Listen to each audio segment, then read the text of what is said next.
Hello and welcome back. I've decided to skip the video what's next for me and do a completely different video. If I do what's next for me, it's gonna be the same as the previous video I've uploaded, and I don't think that's very exciting because I don't even know what's next for me.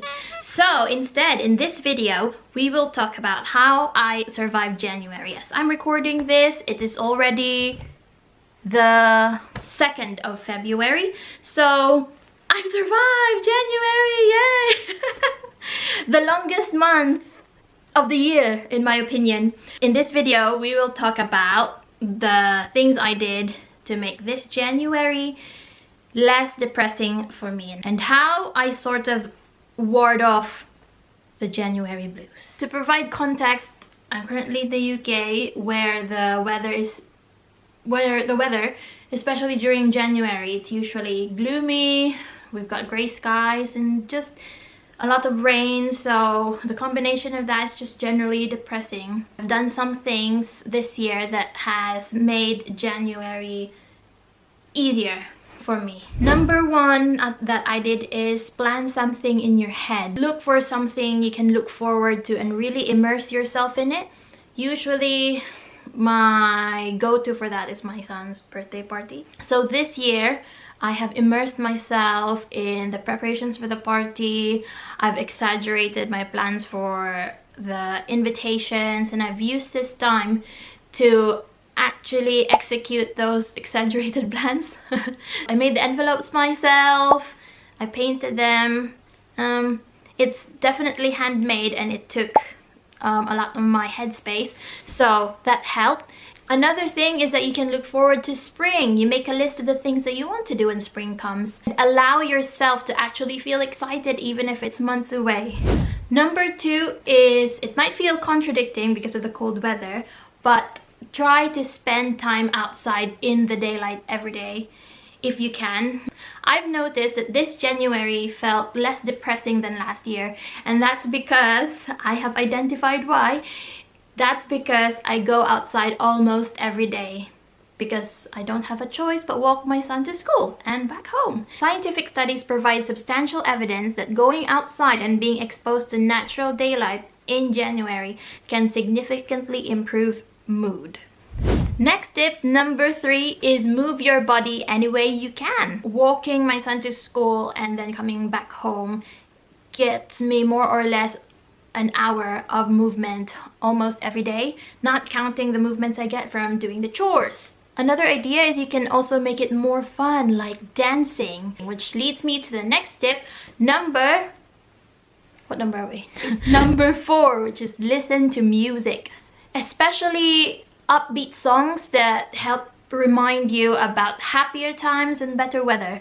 On the days when I was feeling extra low in mood and when the weather is extra gloomy, I listened to this playlist on Spotify called the 2012 Party Music, which tricks my brain into thinking that we're already in summer and I'm surrounded by friends or people that I know and having a good time together. You can have your own playlist. It depends on what you like, as long as it makes or puts you into a good mood. Number 5, intentionally make small areas around your house joyful. If only our homes could talk, it might say, I'm sad, I miss the glittering decorations from last month and now I feel empty.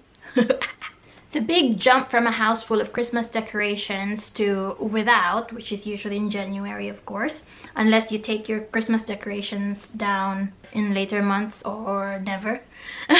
But usually that's when Christmas decorations are taken down, in January. So it could feel like you could feel a relief once it's down, but also it could feel something like something's missing. So to ease into that jump, this year I've decided to decorate for January, and it depends on what feels right for you or your home. But for me, it looked like fresh, colorful flowers on some areas. In some areas of the house, like our bedroom, the dining table. I say dining table, yeah, it's a small table, but that's where we dine. Okay, dining table. And my dressing table. It can provide like small dopamine boost throughout my day, because those are the areas I frequent. Another thing is I decorated our mantle for January. It's got a winter theme, but these are things that I already have. I did not have to buy anything, so I just used my son's play silk and use it as a wall hanging, and then just use some winter picture books that we had. And also I transferred our vase of sparkling twigs from the kitchen to here, so somehow that made it feel new and refreshing and a bit exciting, maybe just a bit. And then I replaced the Christmas baubles with snowflakes I cut out from an iridescent paper that I already had from a previous project. Number 6, embrace the darkness. Yes, one bummer about January, especially here, I don't know about other countries because this is my only experience, so I'm just talking out from my experience. As soon as 4 p.m. hits, it gets dark.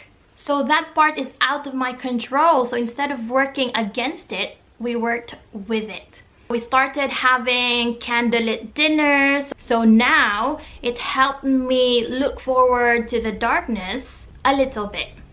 It's not 100%, but you know, changes sometimes come in small steps. You can also do other activities where darkness is essential, like maybe shadow puppets, stargazing, or reading stories by candlelight. There's even a board game, it's called Shadow in the Woods, where you use a candle and then the candle would try to chase the gnomes and the light freezes the gnomes. Yeah, so that's a good idea. We don't have that board game yet, but that's on my list for next year. Lastly, number 7, accept that this month is a cozy month. So it's the time for rest, slowing down, and looking inwards.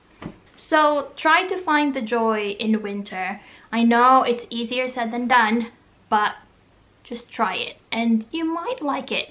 Things like keeping warm under a soft snuggly blanket, drinking your favorite hot drink, or eating comfort food, appreciating the quiet after a busy Christmas and before the hustle and bustle of spring and summer. So use this month to embrace a slower pace of life and as an excuse to hibernate from social obligations. As I was editing the video, I realized that I forgot to end it. So that's all for now. I hope you found it useful or helpful, and please, if you could let me know in the comments down below how or what you thought about this video, and if there are any improvements there. I know there's a lot of improvements, but practice makes...